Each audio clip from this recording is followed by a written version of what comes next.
Hi, biracial Tiffany here. Today I'm just going to talk about some things I've been thinking about. There's really no agenda, so I hope it doesn't become a ramble.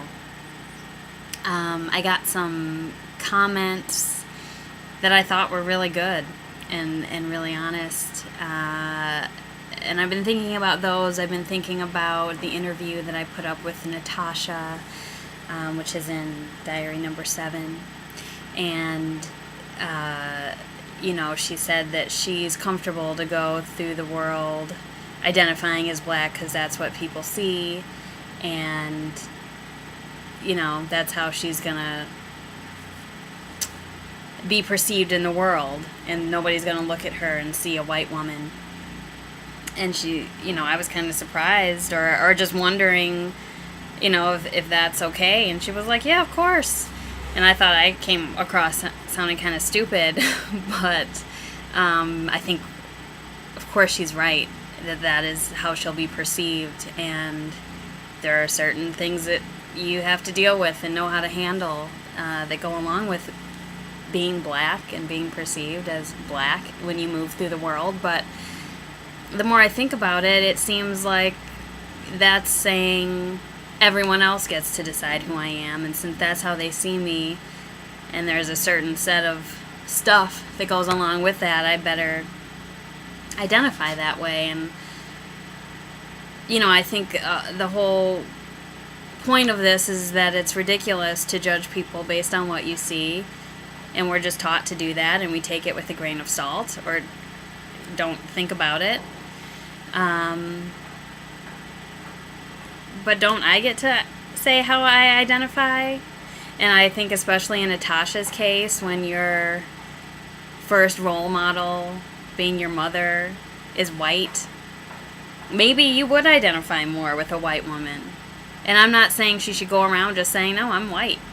But I don't think that it's okay, and I have done this myself for many, many years, identified myself as black because that's what I look like, even though my cultural reference is not all that black.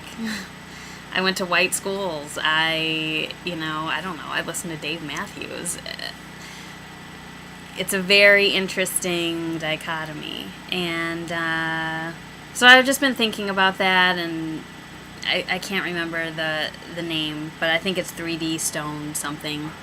Wrote so many great comments and obviously is really thinking about this and coming at it like, why does this even matter? But clearly has a lot to say, and it's all very astute observations.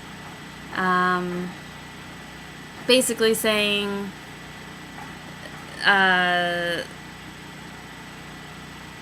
don't know, that it's, well, first of all, I just want to say that I am doing this just to discover things and to talk about new things, not because I'm sitting here in my room sad that I'm biracial. I think it's fantastic, and I'm glad that I realized that. And so I just want to talk about it, and I want to open people's minds to something that we're not taught to think about. So anyway, that being said, I'm as hurt as anybody else is about anything that has ever happened to them in their life. This is not some diary of a tragic mulatto. That's not what it's called. And so I just wanted to make that clear. And I'm so grateful for the comments because they get me thinking, and I'm so happy that maybe I'm getting other people to think differently about things or to think about things at all. And I think this is turning into a rant, and I didn't want it to. Not a rant, but a ramble. So I'm struggling, I think, to find a way to keep my own identity or make my own identity and somehow fuse that in with what people see when they look at me. I don't know. I don't even know where this has gone. I just wanted to say those few things, and I think I'm going to leave it at that. I usually don't watch these things, but I'm actually going to watch this one. And if it makes no sense, it will never be seen, and I will start again. of course, now I remember one other thing that I wanted to say regarding the comments that I got on diary number 7. I think that it is clear that yes, white women tan. I think that was one of the points made, and I've always been aware that like tanning beds and volumizing shampoos and conditioners, it's all very interesting that anyone, if black is not beautiful, would gravitate toward like wanting to be tan and have big hair, which I just think is kind of funny. And I think that is very universal human truth that the grass is always greener on the other side. And so then it led me to think, well, what if you're on both sides?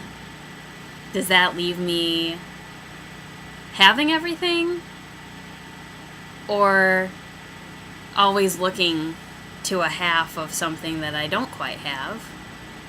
And I actually think it's both.